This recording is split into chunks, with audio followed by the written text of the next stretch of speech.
Hello, all you hardcore boxing fans out there. How are you doing? It's Russell here from Porky's Corner, the voice of hardcore boxing fans. We say the things that nobody else dare say. Today, I'm joined by Carl from Essex, who has set up his own YouTube channel. So I want you to all to give him a big follow. He tells it straight. What's your channel called, Carl? It's called Box Mad. It's only been going a few months. Still finding my feet. I'm doing a mixture of stuff in front of the camera, behind the camera. Obviously, just trying to work out what's the best way to do it. So it's still very much early days. It's still in its youth, but like I said, doing a couple videos a week to begin with, and just going from there, mate. Brilliant, brilliant. I've just been looking at some data on YouTube, and I don't like to go on about other channels and that and this and that, but I've been looking at a bit of data, and I see certain channels. I'm not going to mention who. People with 60, 70, 80,000 subscribers, but they're only averaging what I average on my channel. But what I average is more or less what my subscribers is. This month I averaged 8,112 per video for every video for July. Obviously, they're looking at past videos, but if you divide the videos that I've done into the views that I got, it works out just over 8,000, and that's what my subscribers is. Some of these have got 60, 70,000 subscribers, and they're only averaging 7,000, 8,000, 9,000. Do you think these people are cheating? It could be that, or it could be a case of the content that they're doing is getting stale. So a lot of these subscribers, they could have subscribed originally years ago off the basis of one or two videos. They've stayed subscribed, but every other video that they've done since, they've had no reason to click on it again. Yeah. It could be that, like that being said, even if someone's getting 10,000 views and they've got 100,000, they've got 10,000 subscribers, and let's say they get 100K views, they might not even be people that are subscribed.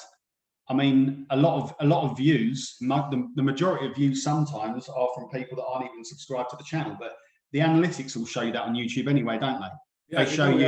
Yeah, they show you like the average duration people are watching your video for, how many people are subscribed, aren't subscribed. So I mean, I don't know, there could be bots, but I think the majority of it is people that are probably subscribed, that have subscribed years ago. They could probably unsubscribe because they're not clicking on future content, and that's the problem. The content's getting stale, and they're not coming back week after week, which that's not exactly what you want. No, it isn't. How's your channel coming on, Carl? Is it doing okay? Yeah, I mean, only been going since the start of March. 200 subs, so I feel like that's quite good progression, but it's like anything. I'm sure, I know there's other guys that you've spoke to that have got channels as well, that have they're at a crossroads, or they're thinking about it. For me, I kept thinking about it, and I thought, you know what, let's just put some content out there, because you have to start somewhere, even if it is trash. And I think you can sometimes hit a wall and go, God, why did that video get 1,000 views and this one can barely scrape 100? But you just got to keep plowing on, haven't you? I think it's consistency as well, isn't it? It's like training, isn't it? I train every day and I've seen results, whereas before I go train with my mates and they're all juiced out of their minds, lifting loads of weight, and I'd be hanging myself. Next day I'd be in agony, so I won't go. But now I train light and train every day on my own. I'm in a lot better place. So I think consistency is the key. So Dominic Ingle, thank you for that bit of advice. Consistency is the key. And I think that's the same with YouTube, Carl. Sometimes we can put 180 quid into a video, or £200, and it do like 10,000 views. And other days I can pick my nose and do 15 and not put any money into it. So I don't know, it swings and roundabouts. A lot of it's to do with what's happening at the time, what topics are trending, and what time you put the video out and all that. There's a lot to take on, and it can cross. It's like I'm in a position now where we're at the crossroads where we're going to go with this channel now. Is it going to go really serious, or is it just going to be a bit of a laugh and a bit of a non-profit making and probably pays expenses kind of thing? So we're at that way now. We're not in poorhouse, but we like to win and we don't like to do things for note. Well, I don't, because I did things for note for a long time up there with Dennis. So unless you want to count tickets to shows, but we can all work for notes, and we can all go home and say, oh, I'm working with this bloke, he's really great. And then your mate will say, yeah, he will be if you're working for notes. We like to win. I like to win. I'd like to think that I'm a winner in most things I've ever had to go at. And this YouTube game, I think it can be very hard. You've got to be on your ball, and you've got to know what you're on with. And if you're not fetched up in a tech-minded background, you're already on back foot. I've been fortunate that I've got these here, pay tech bills. Otherwise, my videos would just be bog standard like they were at the beginning. So I've been very, very fortunate, but not everybody's in that position. So if you can do an editing course, or if you can do a bit of a tech course and take this on, there's a career for everybody if you've got an opinion. We live in a democracy, don't we? So we can all speak our mind, can't we? Yeah, it's just taking that first step. I think, like I said, you can keep thinking about doing a channel for months and months, but only you're going to make the first step and make the effort grow. You know, just put it out there, see what happens. The first few videos you do are going to completely flop. Some that I even do now barely even get 150 views. But then I've done other ones that have done really well. So it's really hard to sort of grasp what the audience are going to like, what they're not going to like. I think the reality is, a lot of stuff you do is probably going to appease more casuals than it is hardcores. Yeah. I mean, let's be honest, casual fans, and nothing wrong with casual fans, they are the bulk of the fan base for boxing. So, nice. Okay, can I just give a shout out to the Dripping Tap? Keep them coming, Dripping lad. Keep them coming. I'll come see you next weekend, Sean, again. We'll have a cuppa over at Terry Curran's. Big shout out to Jock Curran and little Tommy with his beard, the bearded wonder. Can I just give a big shout out to Harley J. Marshall, HJM Boxing. He's started a YouTube channel. He's only a young kid and he ain't putting out for a bit. So Harley, don't get disappointed or anything like that. Sometimes it doesn't always go to plan, but the consistency you'll see as you keep going along, it's sort of like goes like that. It's hard to explain, but if you study your analytics, you will see. So don't quit, keep at it, and eventually you'll get to where you want to get to. Right, Carl, I wanted to ask you, do you feel, this is a hardcore boxing question, that's really hardcore. Do you feel that boxing fans are not following the sport? For example, old people are dying and the young generation are not coming into boxing, and the audience has dropped because I was looking at some statistics yesterday going back 10 years, and there's been a drop in viewing figures for all the networks. And I know, because obviously I went thick of it with Dan One for a long time, and I'd look at all analytics then, but the Sky audience has dropped. Do you feel that, and BT, do you feel that they're all going to UFC now, or the kids are interested in other things, like iPads and things like that? I mean, I think boxing is just a hard sell, though, isn't it? Especially for kids coming through. I mean, if we're talking about, say, the fan base over in the UK, other than maybe Joshua, who else is there really that we can say is an absolute megastar that is fighting on a regular basis that people can get behind? Fury's been out of the ring now almost, a year and a half. Joshua's only fighting now once a year. There aren't a lot of megastars, at least in this country, that I feel like the younger audience can latch onto and say, yeah, I want to follow boxing. That's the problem. And I think worse, in the UFC, they're fighting a lot on a lot more regular basis. All the top guys are fighting each other. It's all managed in-house. It's managed by one person. And it just seems like it's more of a regular event compared to boxing. Boxing now just seems like it's almost as frequent as the World Cup, with some of these big heavyweight fights. I mean, we're now we're almost in September, and none of the heavyweight titles have been fought for this year. I mean, that's madness, in my opinion. Absolute madness. And the last time when was the last heavyweight title fight? Probably December, Joshua Pulev. So the time we get around to September, that'll be 9, almost 10 months. I mean, that's just not frequent enough. It is not. The big fights just aren't happening. They don't even have to be for world titles. I just think big fights in general, they're not happening often enough now for people to get involved. I mean, it would be when Joshua probably first started, he was probably fighting 4 times a year. Then all of a sudden it was twice a year, and now he's just fighting once a year. So it's very hard to maintain a fan base when you're not actually fighting that often, I think. Yeah, I agree, mate. I agree wholeheartedly, mate. Wholeheartedly. Where do you see the can man in all this? Dillian White. Anybody who wants it can get it if they're over 40 and shite. I think I'm sure we probably spoke about Dillian White the first time we done a video, and I think I said then that the guy has, and he's been in sort of, he's on the fence now, isn't he? Because he's invested all of his chips into one governing body, but they don't want him as the champion. Yeah. I think I saw a video hit on YouTube the other day with Maurizio Sullivan saying that they were finally going to address the mandatory situation after Fury and Wilder. But do we have any more guarantee that the Fury Wilder fight will happen in October after what's just happened recently? So, and you've said it before, other guests have said it on the channel. I think I'd have a bit more sympathy if he would have fought for another belt by now, which he's had the opportunity to. I mean, look, I think should he have had a shot at the world title one after WBC? If he hadn't have got knocked out by Povetkin, I think probably he should have. But I think the problem Dillian White's got now is he just wants everything to be reinstated as it was before the Povetkin knockout. But the problem is that's not really how it works. Yes, he's got the belt back, but he's still been knocked out. So he's given the WBC an excuse to reset the clock back to zero. And if there's one governing body, you don't want to give them an excuse for not to have the fight, it's those guys. So I said it before to you. I said, I don't think the WBC want him as their champion.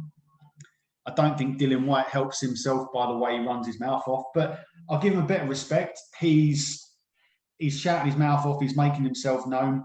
He's not a yes man in that sense. He's sticking up for what he believes is his, but he's still not playing the game. And if you want to get to the top, you've got to know how to play the game.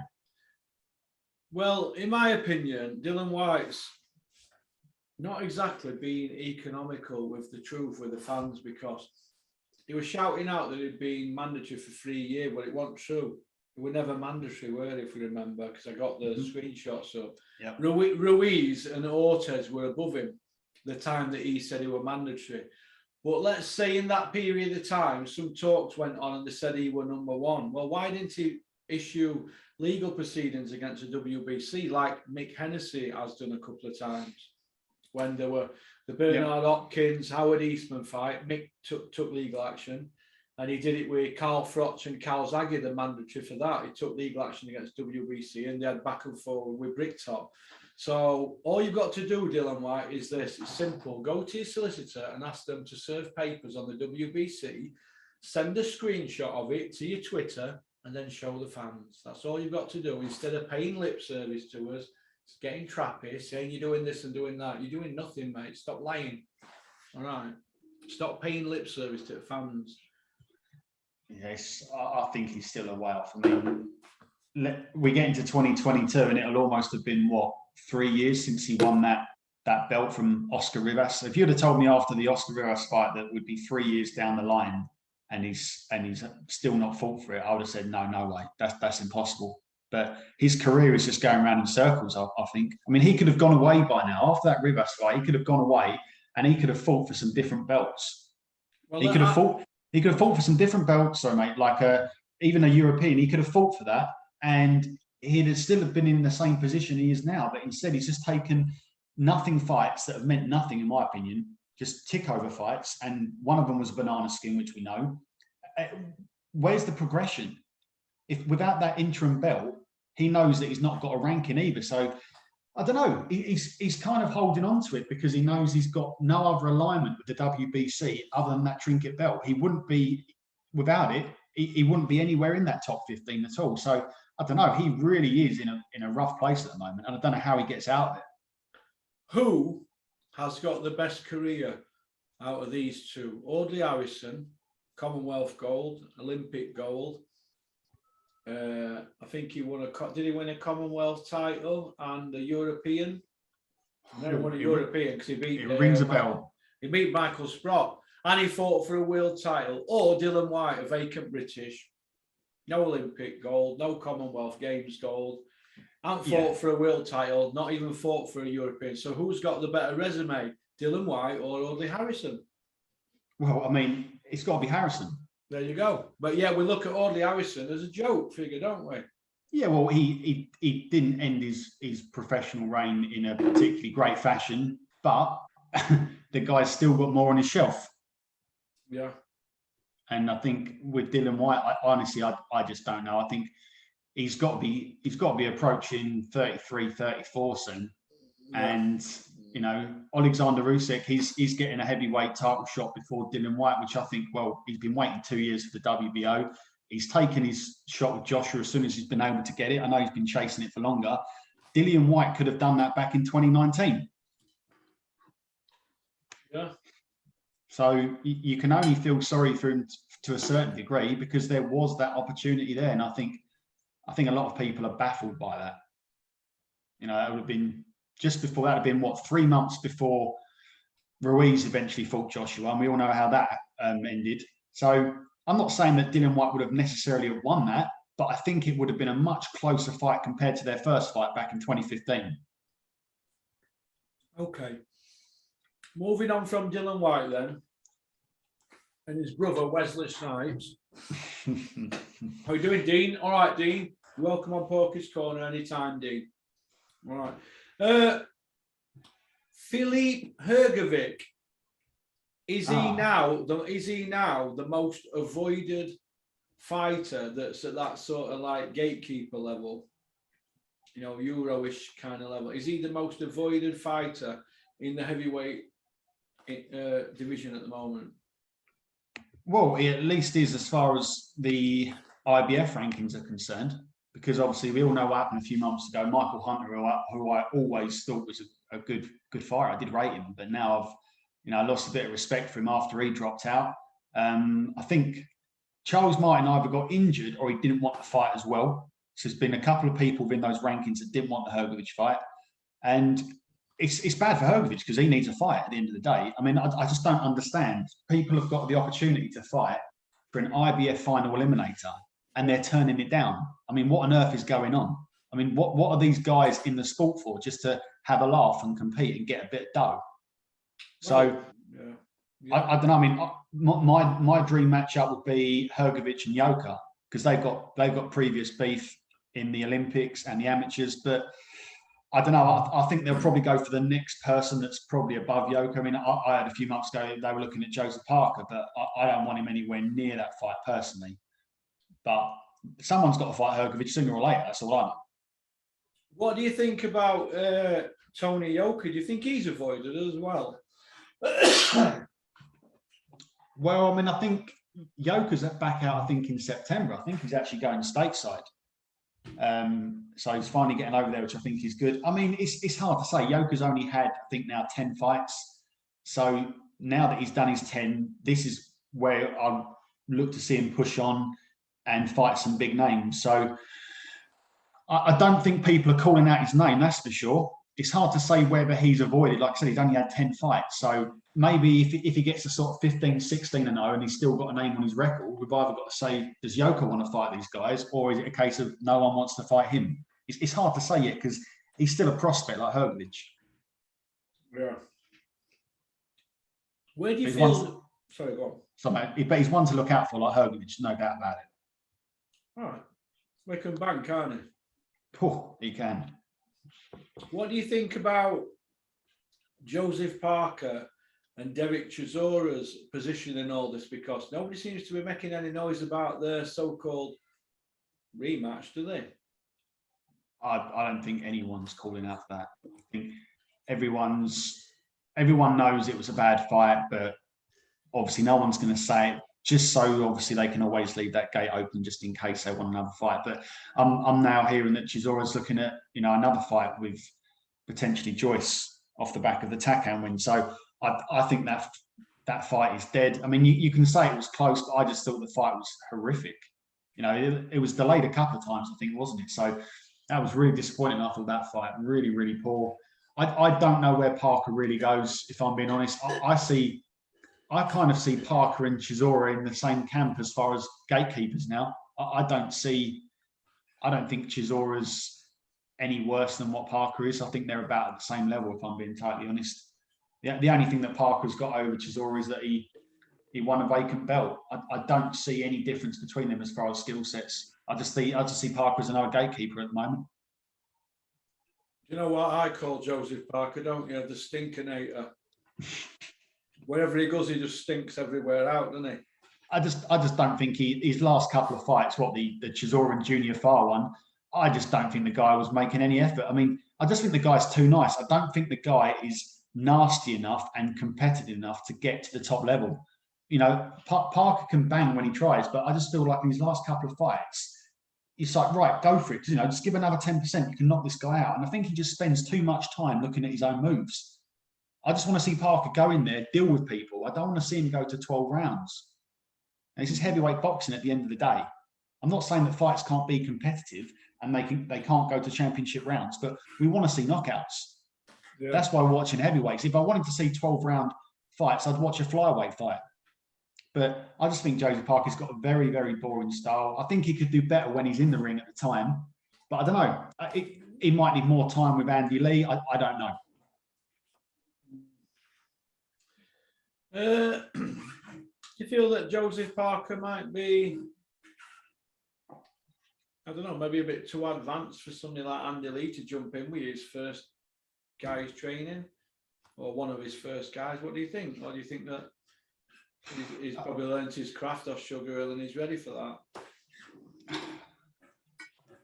It's really hard to say. I mean, Andy Lee didn't have a bad career, but I don't know whether he had achieved fantastic things to be able to take someone like Joseph Parker and win a heavyweight title.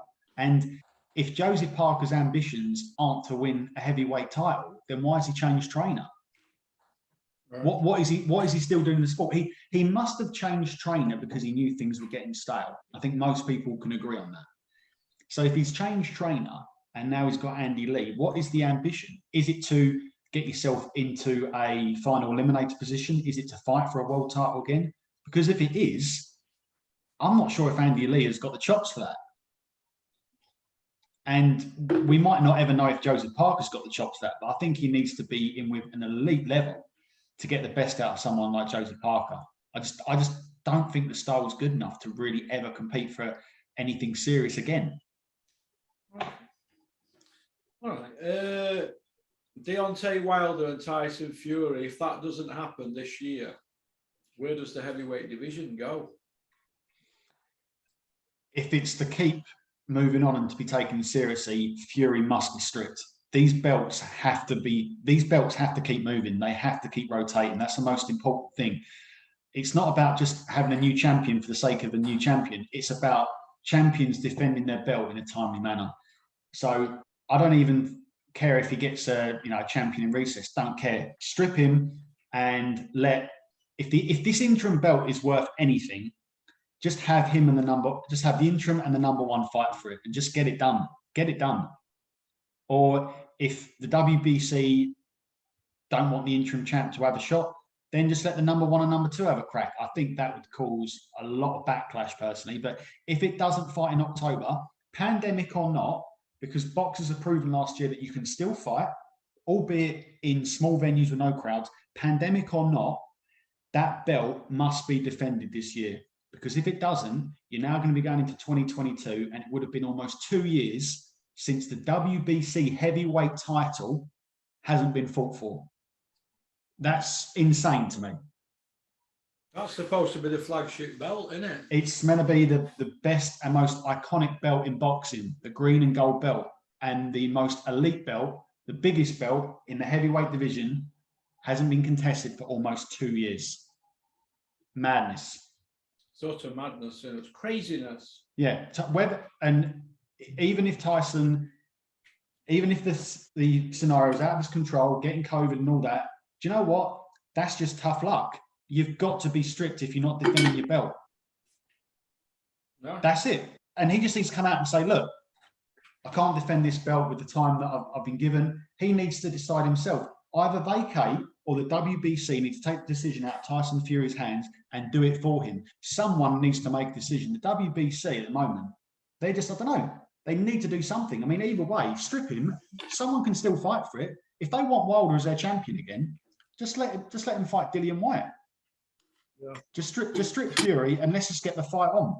That's all that needs to happen.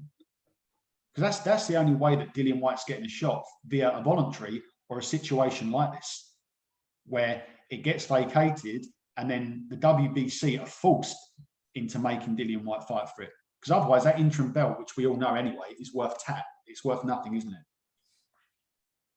You know, there's these WBC silvers and interims and all that. Why can't we just have one champion and then everybody else just a number up to the top 15? So we all know where we are.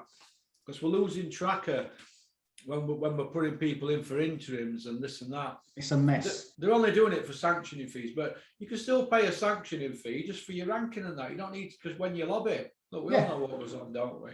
It's a complete mess, and this is another reason why it can't attract more fans and younger fans. The WBO like it. Luckily, the IBF and WBO are the only ones that haven't jumped on this bandwagon yet.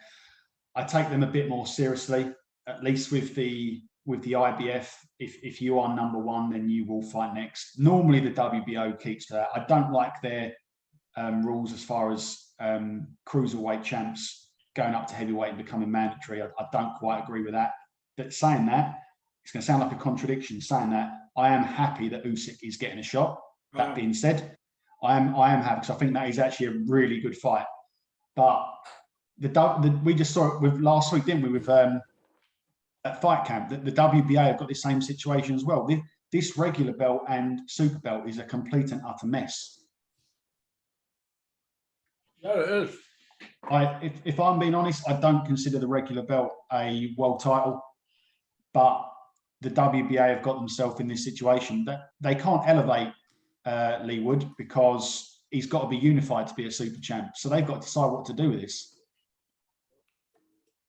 The Lee Wood situation's a bit of a mess, isn't it, really? He can't be elevated because he's got to be unified to become super champ. That's the rules of the super belt.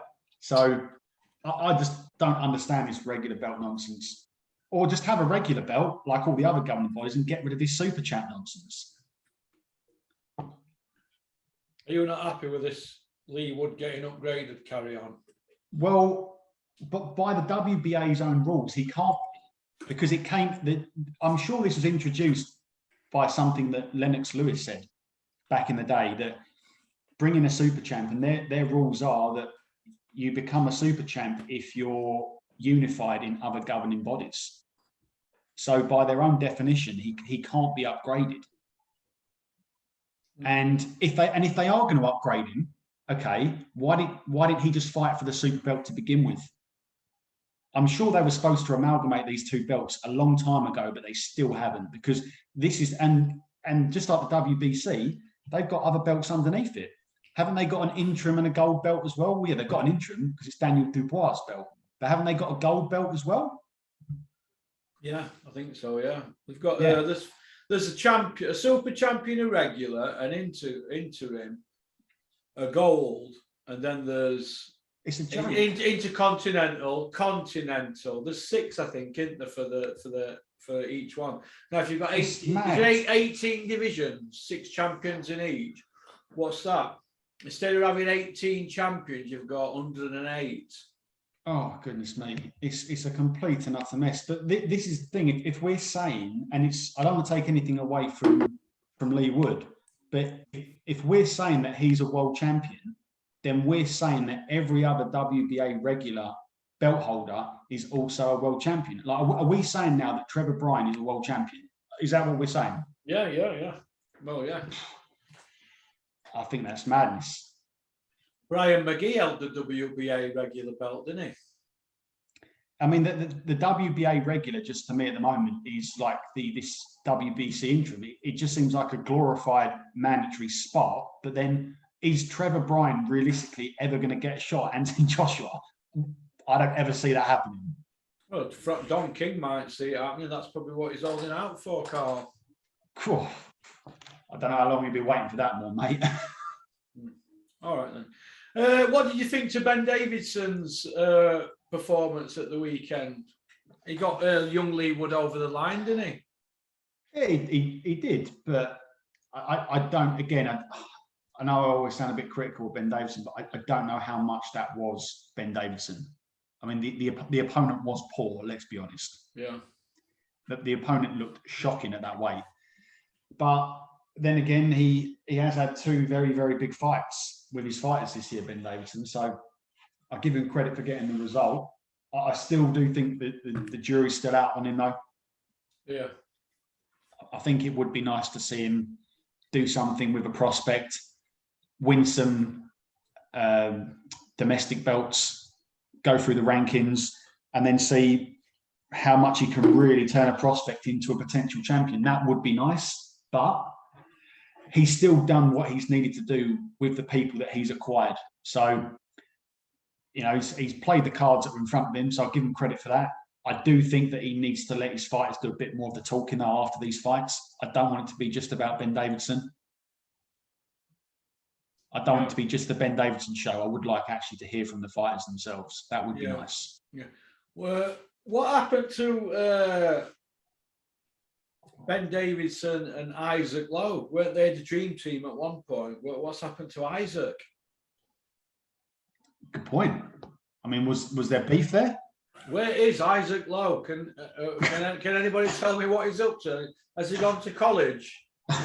He must be at university doing an English degree.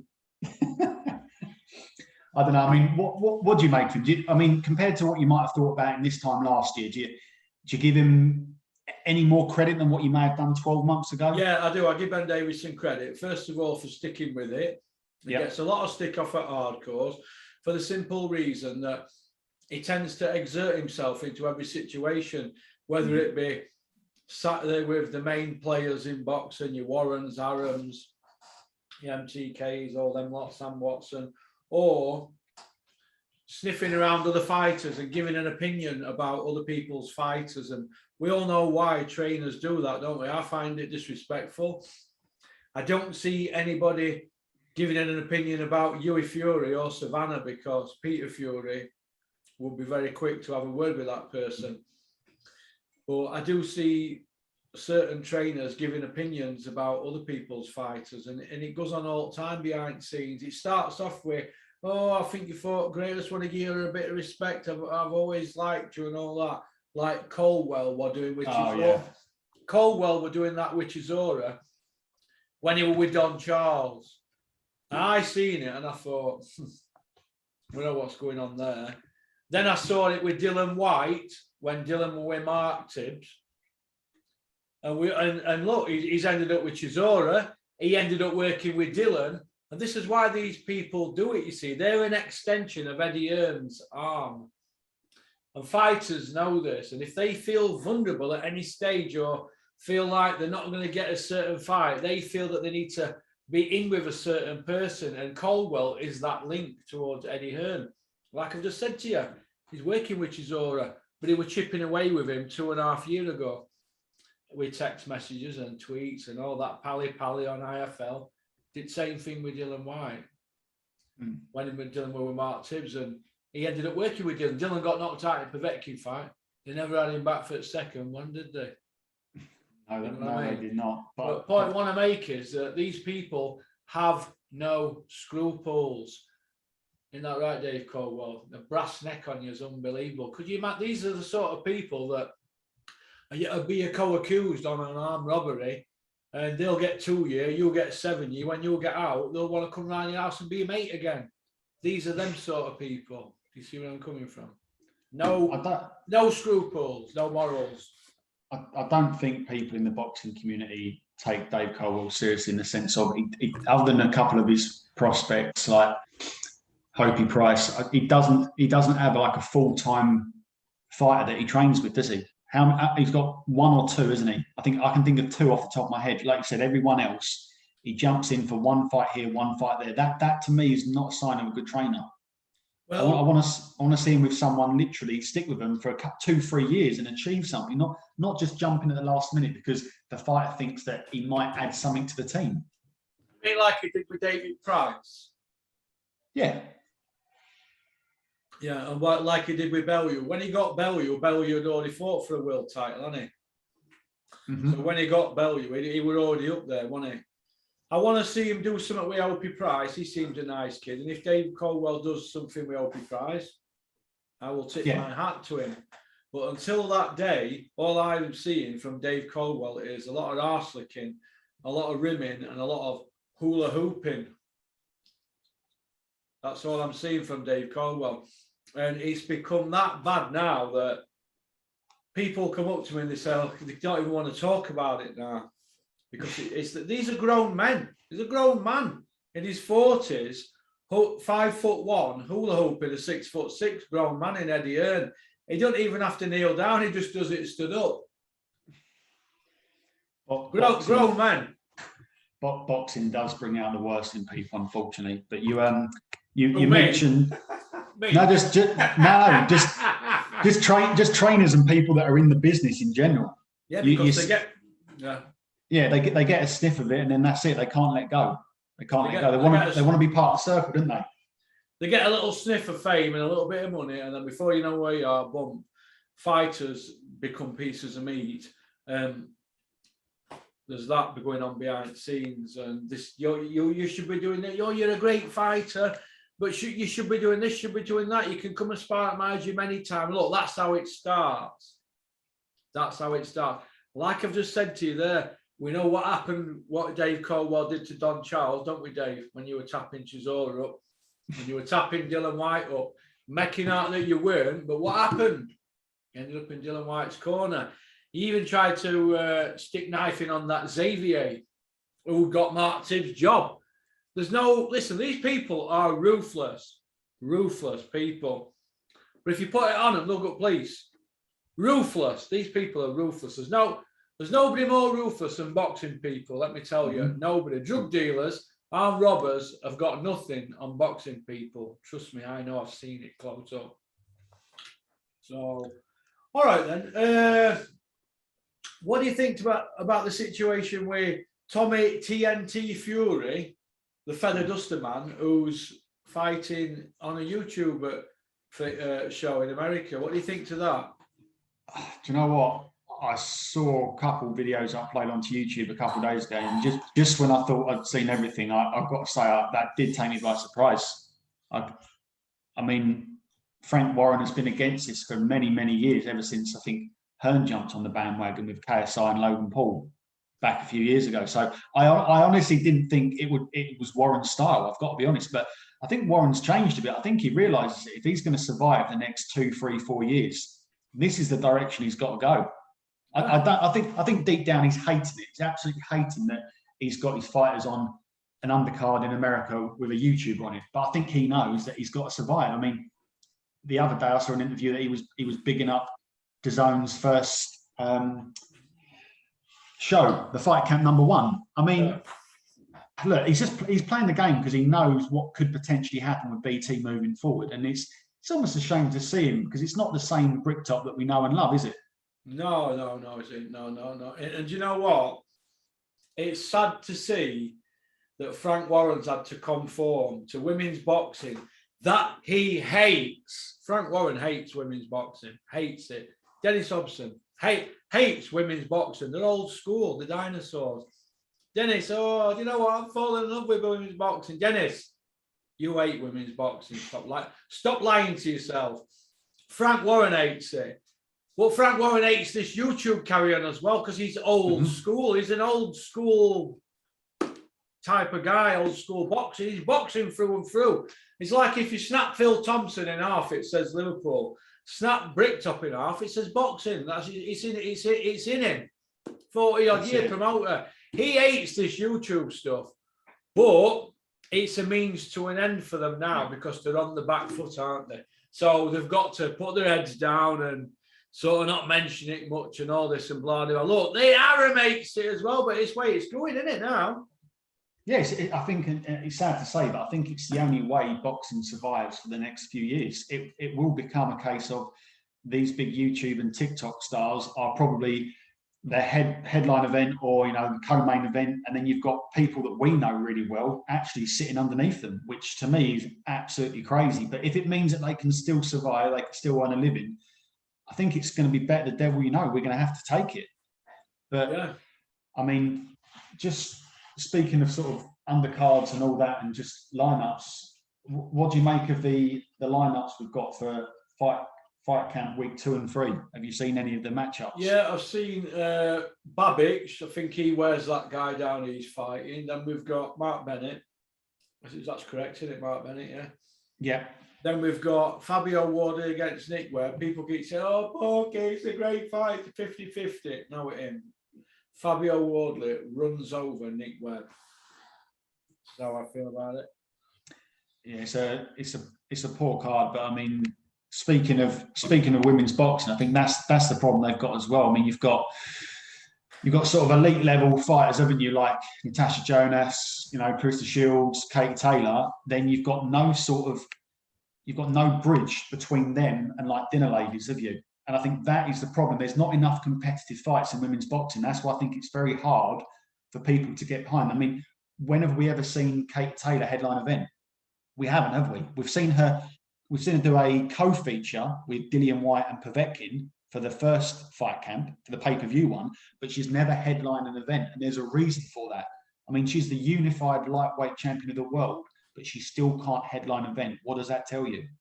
It tells you that her opponent isn't good enough. Yeah, it's not competitive enough, and that is the problem. So the fight this weekend, you've got that Ebony Bridges against Beck Connolly. I mean, what is that? And then obviously week number 3, which is really crazy, Savannah Marshall still doesn't even have an opponent. I mean, that's absolutely madness. I mean, she's champion. She's a world champion, and we still don't know who she's fighting in a week and a half. What is going on with Savannah Marshall's career at the moment? She'll just be given another knockover job like she was given last time. And I know that the original opponent pulled out. It's not her fault, but it's still not good enough. And I think at the moment she's in a rut because in her division, the only person that holds all the other belts is Shields. The weight division below, it's all Shields. If I'm Savannah, I think, you know what? I need to move up because I need to unify. She's not going to be able to unify at middleweight because the Clarissa Shields fight ain't happening. So if I'm her, just go up. Or why don't you just fight for the light heavy title? They don't want to work with Eddie Hearn, do they, the Shields team, do they? No, I think it's... And do you know what? Do you know who I think suffering the most? I think Hughie Fury's suffering the most. Because he's tied to Savannah, isn't he? Because he's tied to that team. It's a very, very close team. Her, Hughie, Peter, very tight team. And, Savannah's got out a lot more this year than Hughie has. I mean, I can remember Hughie's last opponent, but I can't remember when he last fought. Was it the back end of 2020? I don't see Hughie fighting on Matchroom again. No, I don't. I think after that Povetkin fight, I think the writing was on the wall. It wasn't a great fight. Hughie probably should have won that fight, if we're being honest. And I think after that, I think he's kind of been pushed aside. And now that Savannah's got a world title, I think if anything, she'll probably take centre stage within Peter's camp.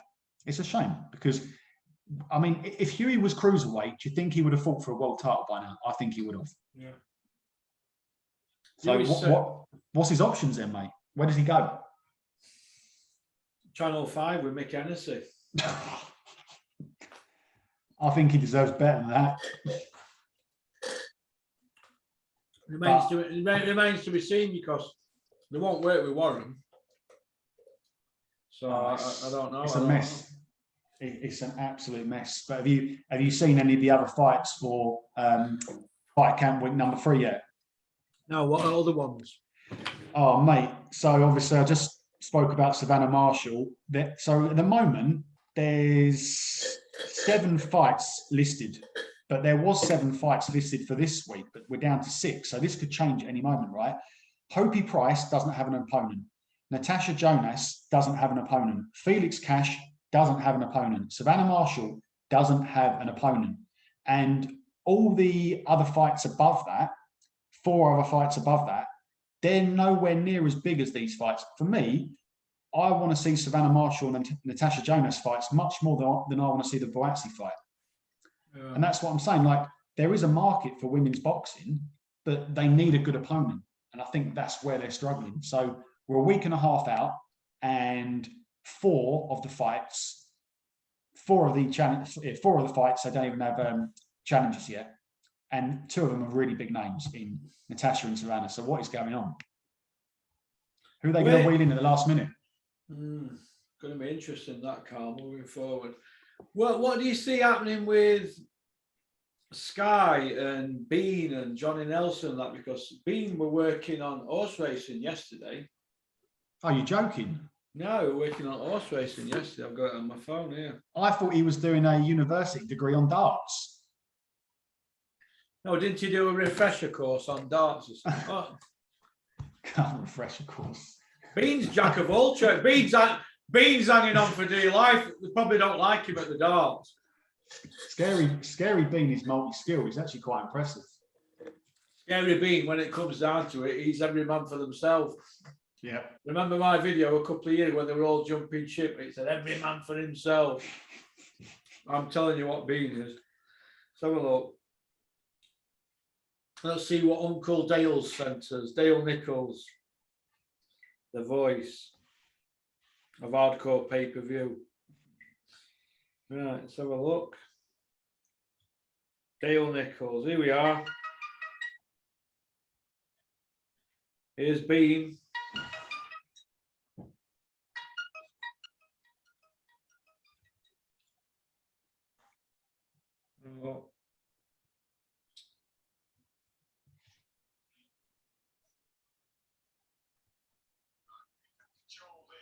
Oh, you've got to be joking.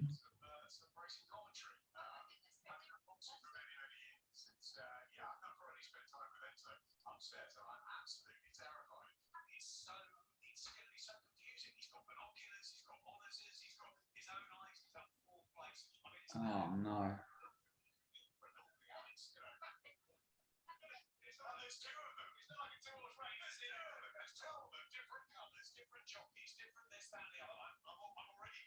Oh no. He's just like the annoying dad that just won't go away. Do you know when like you see a dad drop his kids off at school and he like puts on the horn and like embarrasses his kids? He's just like that kind of guy, isn't he? He's just like, please just go away with some dignity or just get a job somewhere else. Anything. Being at Doncaster Races, I think it's Doncaster Races, I'm not sure, Donny Racecourse. I don't know what to make of it all, to be honest, because when Bean started sniffing around the darts 18 months ago, he knew something were not right at Sky. That's why he jumped. That's why he was doing that. He was looking after himself.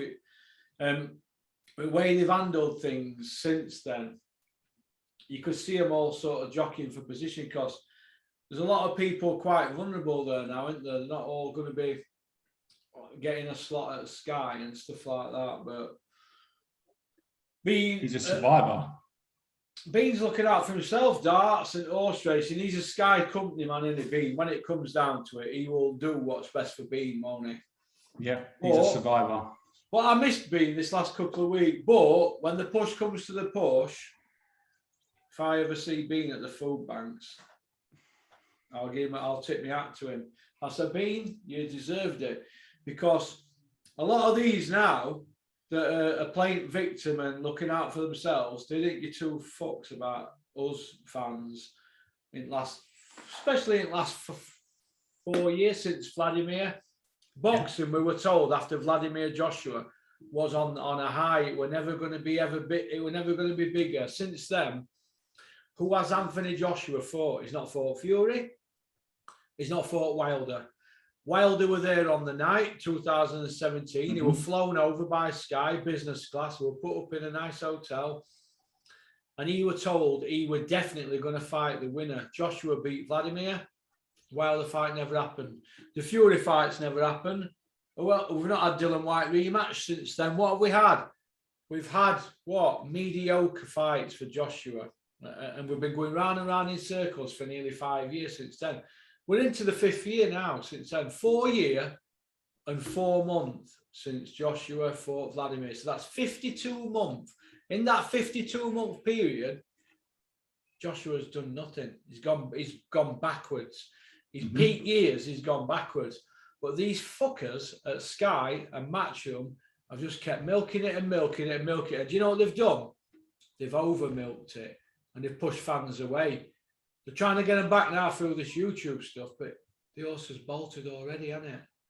The fans are not tuning in. It's a different audience now.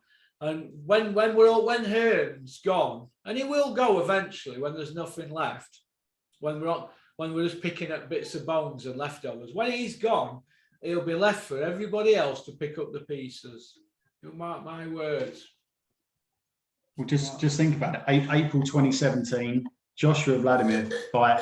I've never known like heavyweight boxing was back on the map. It was huge. There was a buzz, especially in the UK. If you'd have told me that almost, let's say we get to April 2022 and he wouldn't have fought Fury by then. If you'd have told me after the Vladimir fight that 5 years after that fight, all Joshua would have done, he would have added a WBO strap in 5 years and that's it, I'd have said, shut up, no way. So in those 5 years since Vladimir, all he's done is add a WBO strap. And that to me is insane. Insane. So yeah, on paper, you can say CV's better than Fury and Wilder because of the names, but the fights themselves weren't that great. Parker, Takam, Povetkin had a bit more action than those other two, but look who he's fought. Ruiz again, Pulev. It looks good on paper, but then you've got to look at the fighters at the time. They weren't in their best. They were on the verge of retirement. And that's the problem. Like I said, all he's done, he's added one world title to his reign since the Vladimir fight. And in 5 years, to me, that's madness because those are your best years. I don't think now that fight with Fury will ever happen now. I think that the window of opportunity was this year. Yeah.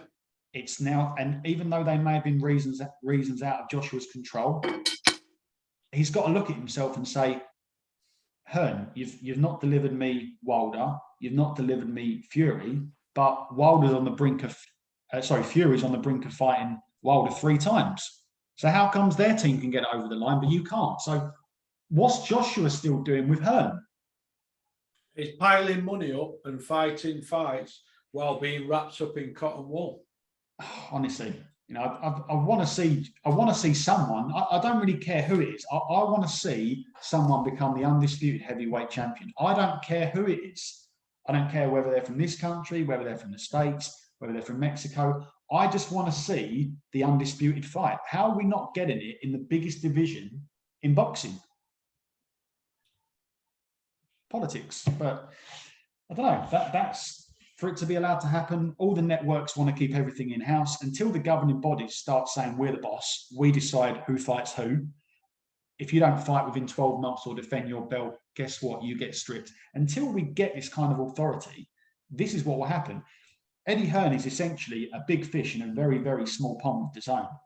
He will want to keep everything, except for maybe the Fury fight, he will want to keep everything in-house. PBC, they want to keep everything in-house. No one is telling these networks and promoters what to do. So guess what? They'll just do what they want to do. Yeah. It's crazy, mate. How have we got into almost September without the Fury Wilder 3 fight, the Joshua Fury fight, or any heavyweight title defense? It's laughable, isn't it? It is, but this is what we've been saying, and this is why the fans need to be more vocal on social media and call these people out. It's no good calling Eddie Hearn out because he'll just laugh at you, but you need to call the TV companies out. Fans need to tweet TV companies and the governing bodies and say, listen, we're not going to pay for these fights no more. We're going to get it on free streams. Just Google 10 free boxing streams and go through each one of them. You'll get some that'll cancel and some that'll won't. You've got to start streaming it and vote with your feet and not go to these fights. It's like the StubHub situation. I put a video out with Rico yesterday morning, 9 o'clock, and 1 o'clock, Eddie Hearn's doing an interview with Coogan. Did you see it regarding StubHub? Because I called Coogan out. So Coogan Cassius, well done. Well done for doing your job. Doing your job. Why don't you go and interview Billy Joe now and ask him about Canelo and if he quit or not, Coogan? Go do that now, because you don't do that, do you? But you did ask Eddie Hearn, so well done to Coogan Cassius for asking Eddie Hearn, but Eddie were too well media trained for Coogan, and if I'd have been asking that question, I'd have dealt with it a little bit better. Yeah, he let him off, and the whole ticket situation is a mess. I wouldn't even try and get a ticket for any boxing event with what's going on. I think all of it is an absolute sham. For what you have to for an average seat at the Spurs stadium, what you're going to have to pay because of how it's all worked out, I think is daylight robbery. You know, Yeah. it's Yeah, similar to what Mayweather done with Logan Paul in that fight. It is daylight robbery, isn't it? And someone is. Look. I understand. I don't think there's necessarily a problem with reselling the ticket because of personal circumstances, but it's got to be done in a way that's right. Someone has to control this. So whether you then pass it on to someone for the same price and then everyone makes a record of who's got what ticket and it's assigned a certain number, this must be happening for other events. It can't just be boxing that is this far behind. So when you buy a ticket for boxing, you're given a number. When you rock up to the event with that ticket number, it's got to be assigned to your name. If it's not, it's got to be at least assigned to the person you sold it to, and it's all got to be legit for the same price. That I've got no issues with. I mean, the only thing I would say that Herm was saying that made sense was he was saying, well, look, if you buy a ticket, right, and then something comes up or you get ill and you can't go, you're stuck with a 150 quid ticket. You want to resell it, right? No issues with that, but you've got to resell it in the right way. You can't mug people off that really, really want to go and are just desperate to watch it. Like I would love to go and watch Joshua Usyk. Love to. I can't afford it, mate. I definitely can't afford it now. No chance. Yeah, if there's a market for it, if people are thick enough to spend 400 or 500 notes on boxing, then this will continue to happen. And Eddie's basically batting it back to the government, saying it's down to them. They've got to sort it out. That to me is a joke. Yeah, he's taking liberties with that. Don't forget, Stubble were all over billboards at Matchroom shows. They sponsor them, don't they? Yeah. If they wanted to do something about it, believe me, they could. Why don't Matchroom sell all the tickets in-house? Why don't they control everything? If you want to resell your tickets, you do it through our platform. You cannot go to a third-party vendor because you telling me Eddie Hearn can't do that? Of course he can. They're getting money. They're getting commissions and sponsorships and getting looked after off Stubble, aren't they? It's honestly, mate. It's passing the book. Passing the book. It's called. Yeah, like if you didn't mind, if you liked Eddie Hearn as an example, you didn't mind Big Dosser, would you be up for going to see that fight if you could get a ticket at a reasonable price? I think 100 quid's enough for a boxing ticket to sit anywhere in the building. Yeah, I would be absolutely okay with that. Bearing in mind there'd be other stuff that I've got to pay for to get up there. I may want to spend the night. So I'd be looking at maybe 250 notes.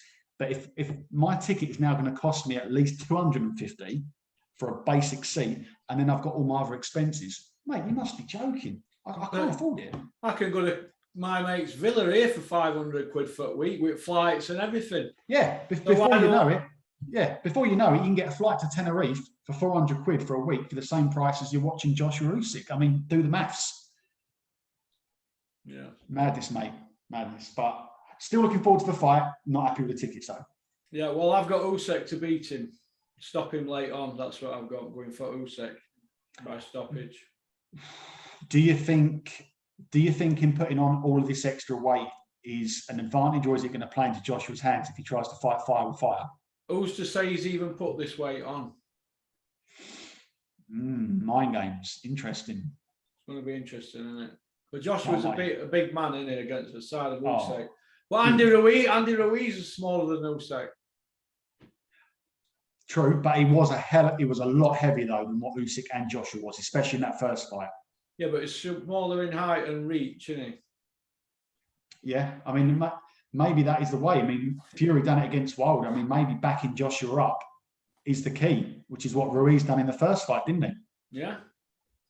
And I don't know. Joshua obviously was not expecting that, same way Wilder wasn't expecting it with Fury. So I think, look, Usyk's not stupid. He's done his research. He's obviously got, if he is putting on a bit of weight, he's obviously surrounded by a team that are advising him, you've got to do this. This is your best chance. I'll be honest, though, I would like to see him come in at around 225, no more than 230. Like, I don't think he was a bad size against Chisora, but I just think he struggled with Chisora's style. Yeah.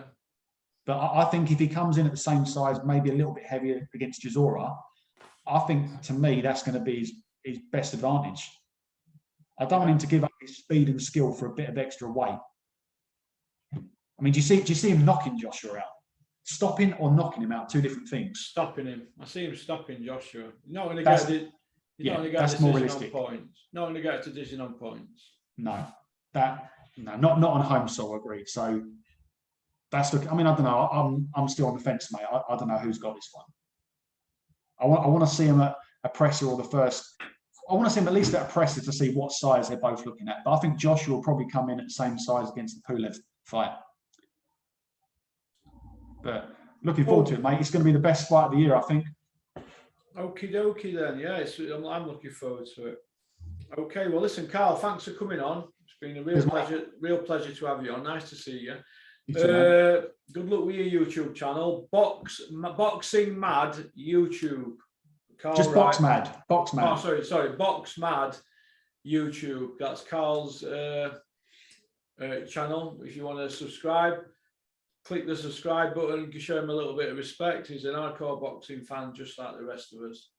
All right, then, well, listen, I'm going to get this uploaded and then I'm going to take my dog out and get him sludged up. So I'm off to London later. So peace out. Enjoy, mate. Safe trip. I will. And have a good weekend, Carl. Peace out. You too, mate. See you soon. Bye. Bye. Well, that was Carl, right, from Essex. Nice kid. Speaks very straight, which is what I like. Yeah, it reminds me a bit of Rico, actually. Tells it straight. And that's about it, really. I've had half a pair. Actually, look at that. We're on the solids now, huh? To eat really thin pieces, but best in here. I think that's me done for today. As regards food, might get a jacket taken down me later. I'll just have the mash of it. That's about it, really. It's been a good week this week for Porky's Corner. We'll get this uploaded. You've probably all seen the GAD video. What do you think to that? The Gadinator. So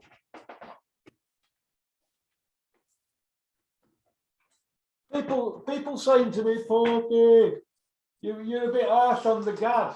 How am I harsh on the fucking Gad? Has anybody seen how he behaves? Hey. Has anybody seen how the Gad behaves? Go and have a look at his videos he puts out. So I felt like I needed to rinse him. It's therapeutic for me when I rinse people that I don't like, and I don't like him. He's not somebody that I want to sit in a pub with and have a cocktail with, or even have him in my company just to high five him. I'm not like these boxing people that high five people at shows, and then as soon as they walked away, they're saying, fucking, it's a prick.